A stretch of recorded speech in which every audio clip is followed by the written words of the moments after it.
ABC News exclusive, a gripping inside account of what really happened when little Ethan was kidnapped off his school bus in Alabama. All reported by our Chief Justice correspondent, Pierre Thomas. And Pierre, this information, these tapes are just extraordinary, and they show the epitome of heroism. Good morning, George. It really is. We're going to give our friends at home unprecedented access to what really happened when little Ethan was kidnapped. It was a situation far more dangerous than we ever knew, and we will actually hear from the kidnapper for the first time. It's a story about good and evil, about heroes and people willing to make unbelievable sacrifices. The 21 children are almost home when Jimmy Lee Dykes, known as the mean man of the neighborhood, storms onto their Alabama school bus wielding a gun. I need 2 boys, 6 to 8 years old, 2 boys, come on. Dykes wants to kidnap the children. Bus driver Charles Poland resists a man he thought was his friend. It's all caught on tape, heard here exclusively for the very first time. Can't do it. Do it! Sorry. You're gonna have to shoot me. I thought shoot a kid. No. Do it! Do it! It's my responsibility. I can't help that. Kids on the I can't help it. I can't turn them over to somebody else. Unrelenting, Dykes turns to the children. Come here, kid. The 2 in the back seat. You, the girl, and that boy right there. Come here. Then Dykes locks in on a 5-year-old boy named Ethan, sitting directly behind the driver. Poland pleads not Ethan and heroically puts himself between Ethan and Dykes. The other children are screaming and hiding behind their seats. 15-year-old Trey Watts has the courage to dial 911. He's asking for kids. He's asking for kids? Yes, ma'am. He's aiming the gun at the bus driver? Yes, ma'am. Oh my gosh, what's going on? What's happening? What's he doing now, honey? Poland dies after being shot 5 times. Suspect has removed the child from the bus. Dykes drags Ethan to an underground bunker he has secretly built on his property. Ethan has autism and no one knows how he's going to react.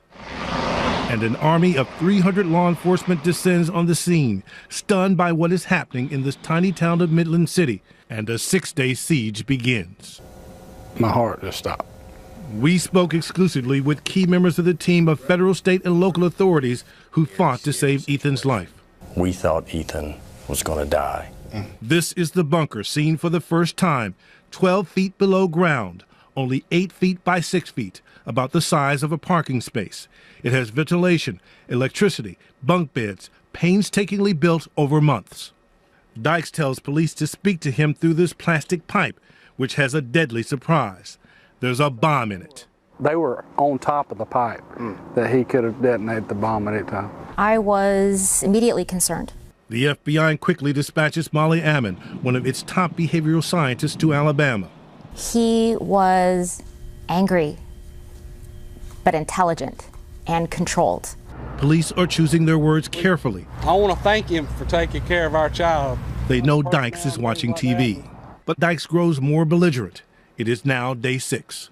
Listen as he rants at negotiators. And you just go ahead and send some down that damn funnel up there to their death. Dykes is furious at the government. I have the ability and I have the to show just how corrupt this damn system is, just how corrupt you people are. Negotiator Sean Van Slyke says Dykes only saw one option, killing himself as some sort of grandiose statement. And there's a bizarre twist. His intent was to have a female reporter down there with him and that she would hold his hand.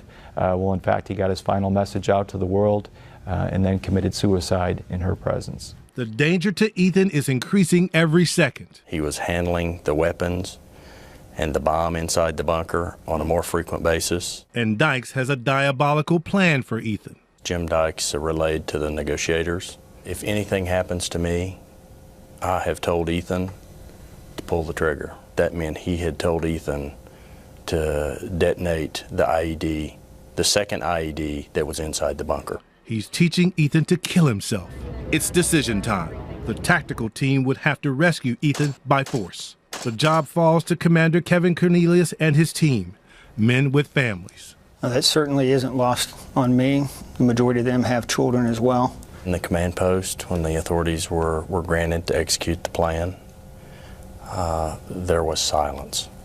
The team breaches the bunker with a stun grenade. Dykes detonates the perimeter bomb. They immediately received gunfire from Mr. Dykes. There was a IED inside the bunker as well?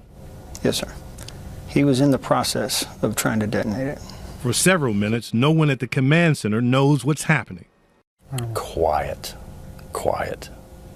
I think we were all praying.